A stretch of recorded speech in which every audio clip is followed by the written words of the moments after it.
माँ चली अमेरिका। निधि का नेचर बचपन से ही शर्मिला था।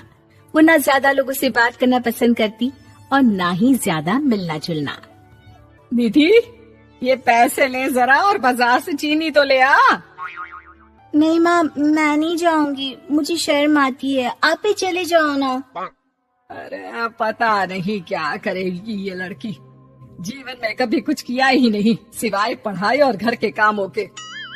इसकी शादी भी आसपास ही कहीं करवा दो, दूर जाकर इसका गुजारा कैसे होगा। निधि सुनती सबकी, समझती भी, लेकिन चुप करके रह जाती। एक दिन पिता के दोस्त अपने परिवार के साथ निधि के घर खाने पर आते हैं। उनकी बेटी बहुत ही स्मार्ट होती है। निधि बेटा, वीणा के साथ बात करो। देखो, अंकल की बेटी भी आई है उनके साथ। निधि वीणा के साथ वहीं बैठ जाती है। चलो ना अंदर चलते हैं, यहाँ कहाँ बड़े लोगों के बीच बैठे। निधि माँ की तरफ देखती है और अंदर चली जाती है। वैसे मैंने ना अपना चैनल खोला है, तुम सब्सक्राइब करना उसमें। मैं ना ब्यूटी और फैशन की बात करती हूँ। ये देखो। ओह, इतने सारे लोगों के सामने तुम कैसे इतना बोल लेती हो? मुझे तो बहुत शर्म आती है। अरे शर्म कैसी?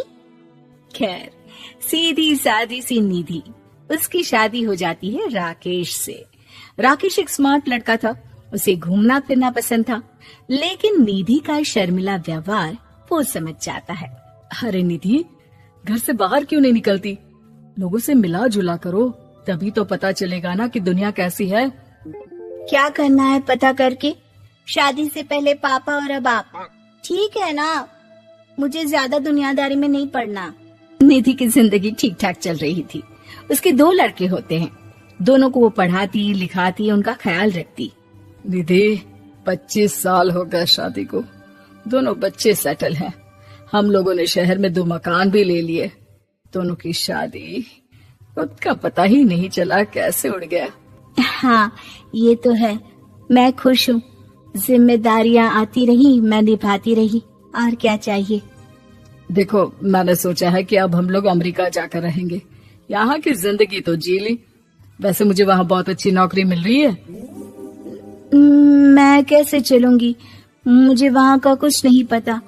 अब तो जानते हैं ना कि मैं घर से बाहर ही कम निकलती हूँ। अरे तो क्या हुआ, वहाँ भी घर में ही रहना है ना, मैं हूँ ना, नौकरी करूँगा। निधि मान जाती है और पति के साथ अमेरिका चली जाती है। माँ, तुम्हारी बहू को बचाओ, मुझे तुम्हारी बहुत जरूरत है, मैं टिकट भेज देता हूँ। हाँ हाँ, ये तो बहुत खुशी की बात है। मेरा भी मन सबसे मिलने का कर रहा था, पर क्या माँ पर? अब मैं आऊंगी कैसे? पापा से बात करती हूँ। देखो माँ, प्लीज बहाना मत बनाना, तुम जानती हो ना इस वक्त में मैं किसी पर भरोसा नहीं कर सकता हूँ। निधि पति को सारी बात बताती है। क्या आप भी चलेंगे? निधि, आने जाने में बड़ा खर्च हो जाएगा, ऊपर से मुझे यहाँ छुट्टी नहीं मिलेगी। बहू पर वक्त ऐसा है कि तुमको तो जाना ही पड़ेगा। मैं अकेले दुकान तक तो नहीं जा पाती, इतनी दूर भारत कैसे जाऊंगी? मुझसे नहीं होगा। लेकिन सबके कहने पर निधि को जाना ही पड़ता है।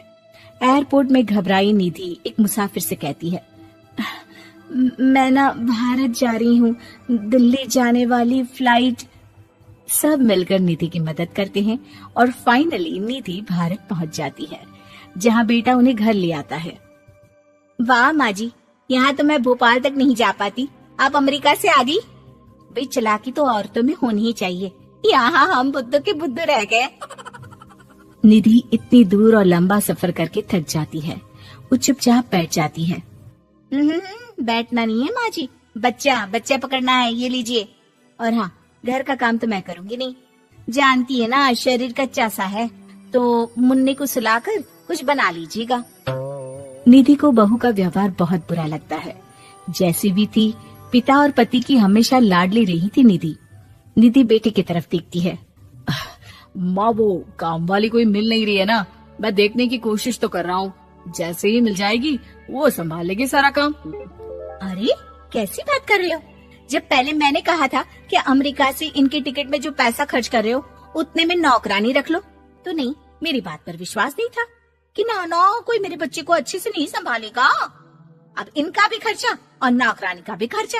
अरे ना जी ना, मैं नहीं संभाल सकती। निधि जैसे तैसे 2 महीने रहकर वापस अमेरिका चली जाती है, लेकिन वहां जाते ही जैसे राकेश उसे देखता है उसके गले लग जाता है। ये क्या हालत बना रखी है निधि, कैसी लग रही हो? खाना नहीं खाती थी क्या? क्या हो गया? निधि पति से कुछ नहीं कहती, बस रोती ही चली जाती है। मैं नहीं चाहूंगी कभी भी भारत, आप मुझे हमेशा यहीं रखना अपने पास। राकेश बेटे को फोन करता है। तुम्हारी माँ की जो दुर्दशा करके तुमने भेजा है ना, मुझे पता होता तो मैं अपनी बीवी को कभी तुम्हारे पास नहीं भेजता। पापा, आप तो रीना का नेचर जानते हैं ना, वो माँ पर हावी रहती थी। अब मैं तो ऑफिस चला जाता था, वो माँ पर जुल्म करती है और माँ भी इतनी सीधी है कि चुपचाप सहती रही।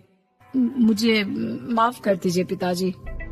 खैर, राकेश कहता भी क्या, प्यार दुलार के साथ अपनी निधि को संभालने में लग जाता है।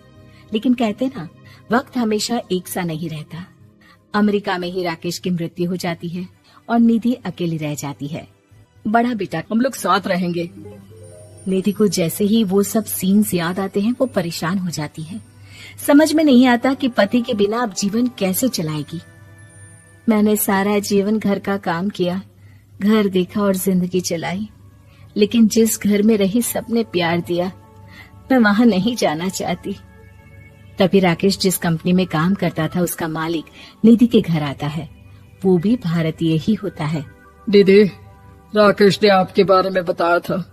जब से आप भारत से लौटी थी उसे आपकी बहुत चिंता रहती थी, इसलिए उसने मुझसे कहा था कि कभी अगर वो ना रहे तो मैं आपको ये पैसे दे दूं। और हाँ, हम लोगों की कंपनी में आपके लिए नौकरी भी है। निधि पति के पैसे देखकर मन में तसल्ली करती है और नौकरी के लिए हाँ कर देती है। अरे पागल है क्या माँ, कैसे नौकरी करोगी? ये अमेरिका है, दिल्ली नहीं। वहाँ तो तुम घर से निकल भी नहीं पाती थी, यहाँ कैसे? मेरे पति, मेरे पिता मुझे खुश देखना चाहते थे। वो लोग जब तक थे मुझे किसी चीज के लिए ना फोर्स किया, ना कभी कमी होने दी। पर अब मुझे जीवन जीने के लिए घर से निकलना ही होगा। बेटा, तुम तो अगली फ्लाइट से भारत लौट जाओ, मैं यहीं खुश हूँ।